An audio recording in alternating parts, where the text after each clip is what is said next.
Dia sering dipuji karena penghasilannya besar. Angkanya di atas rata-rata, terlihat mapan dan dianggap aman secara finansial. Tapi di balik itu semua, hidupnya selalu tenang. Menjelang akhir bulan, rasa cemas muncul. Tidak ada dana darurat yang benar-benar aman. Liburan terasa mahal, dan pengeluaran kecil bisa jadi masalah besar. Inilah paradoks keuangan yang jarang dibahas. Gaji besar tidak otomatis membuat seseorang kaya. Bahkan, dalam banyak kasus, justru menciptakan tekanan yang lebih besar. Masalah utama orang bergaji besar adalah gaya hidup yang ikut besar. Semakin tinggi penghasilan, semakin tinggi standar hidup. Tanpa disadari, seluruh kenaikan gaji habis untuk mempertahankan citra dan kenyamanan. Tidak ada ruang untuk kesalahan. Ketika penghasilan terganggu sedikit saja, seluruh sistem langsung goyah. Orang seperti ini terlihat kaya dari luar, tapi rapuh dari dalam. Kekayaan sejati seharusnya memberi rasa aman, bukan kecemasan. Titik balik datang saat dia mencoba berhenti sejenak dan menghitung ulang semuanya. Angkanya mengejutkan. Dengan gaji besar seharusnya dia sudah punya aset dan cadangan kuat. Tapi kenyataannya, hampir semuanya habis. Dari sini dia sadar, masalahnya bukan pada jumlah uang yang masuk, tapi pada bagaimana uang itu keluar.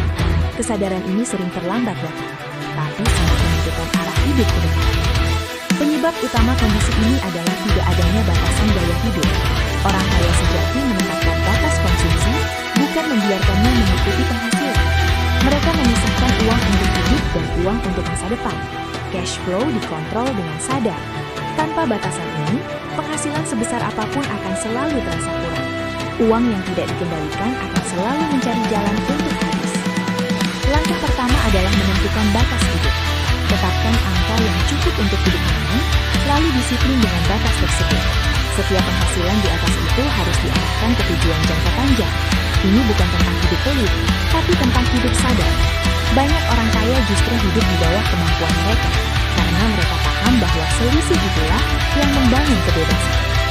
Langkah kedua adalah membangun sistem perlindungan.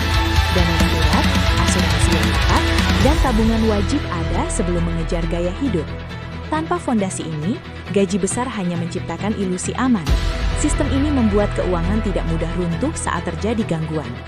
Orang yang benar-benar mapan tidak hanya memikirkan hari ini, tapi juga kemungkinan terburuk.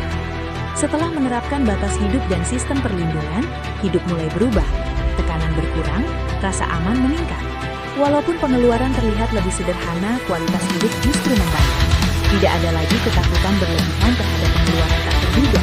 Disinilah dia merasakan perbedaan antara terlihat kaya dan benar-benar merasa aman secara finansial. Pelajaran terpenting adalah, kekayaan bukan tentang seberapa besar penghasilannya, tapi seberapa lama uang itu bisa menopang hidupnya. Orang yang benar-benar kaya tidak tergoda untuk menghabiskan semuanya. Mereka memahami bahwa kebebasan datang dari kontrol, bukan dari konsumsi. Gaji besar tanpa kendali hanya memperbesar risiko. Kalau kamu punya penghasilan besar tapi merasa selalu kurang, jangan merasa gagal. Kesadaran ini justru tanda kekuatan. Tidak ada kata terlambat untuk memperbaiki arah. Mulailah dengan batas kecil dan disiplin. Ingat, tujuan keuangan bukan membuat orang lain kagum, tapi membuat hidupmu lebih tenang dan aman. Kalau video ini membuka sudut pandangmu tentang gaji besar, pastikan kamu subscribe channel ini. Di video selanjutnya, kita akan membahas kenapa menabung saja tidak cukup untuk menjadi kaya. Tulis di komentar, apa pengeluaran terbesar yang paling sulit kamu kurangi. Kita bahas bareng di episode berikutnya.